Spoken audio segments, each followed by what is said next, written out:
నమస్కారం city cable news కి స్వాగతం। ముందుగా ముఖ్యాంశాలు।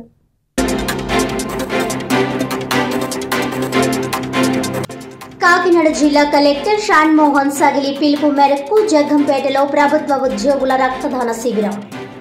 ఆపదలో ఉన్న వారి ప్రాణాలను కాపాడాలనే ఉద్దేశ్యంతో ఉద్యోగులంతా రక్తదానం చేయడాన్ని అభినందించిన జగ్గంపేట ఎమ్మెల్యే టీటీడీ బోర్డు సభ్యులు జ్యోతుల నెహ్రూ।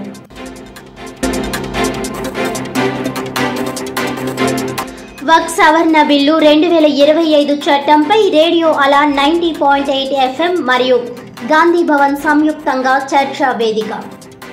వక్ఫ్ చట్టంపై మిశ్రమ స్పందనలు వ్యక్తం చేసిన వక్తలు।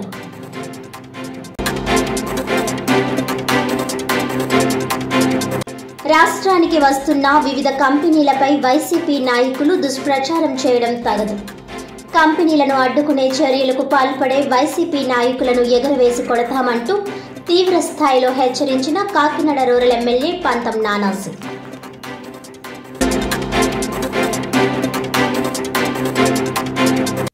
ఇక డీటెయిల్స్ చూస్తే కాకినాడ జిల్లా కలెక్టర్ షాన్ మోహన్ సగిలి పిలుపు మేరకు జగ్గంపేట మండలంలోని ప్రభుత్వ ఉద్యోగుల ఆధ్వర్యంలో రక్తదాన శిబిరం నిర్వహించారు। జగ్గంపేట మార్కెట్ కమిటీ కార్యాలయంలో ఏర్పాటు చేసిన ఈ రక్తదాన శిబిరానికి జగ్గంపేట ఎమ్మెల్యే టీటీడీ బోర్డు సభ్యులు జ్యోతుల నెహ్రూ ముఖ్య అతిథిగా హాజరై రక్తదాన శిబిరాన్ని ప్రారంభించారు। Indian red cross society Kakinada వారి సహకారంతో నిర్వహించిన ఈ యొక్క రక్తదాన శిబిరంలో మండల అధికారులతో పాటు వివిధ శాఖల సిబ్బంది సుమారు 50 మంది పాల్గొని రక్తదానం చేశారు। ఆపదలో ఉన్న వారి ప్రాణాలను కాపాడాలనే ఉద్దేశ్యంతో ఉద్యోగులంతా రక్తదానం చేయడాన్ని ఎమ్మెల్యే అభినందించారు। ఈ కార్యక్రమంలో జగ్గంపేట ఎంపీడీఓ చంద్రశేఖర్, తహసీల్దార్ జేవీఆర్ రమేష్, ఎంఈఓ స్వామి, సిడిపిఓ పూర్ణిమ, ఇతర ఉన్నతాధికారులు తదితరులు పాల్గొన్నారు।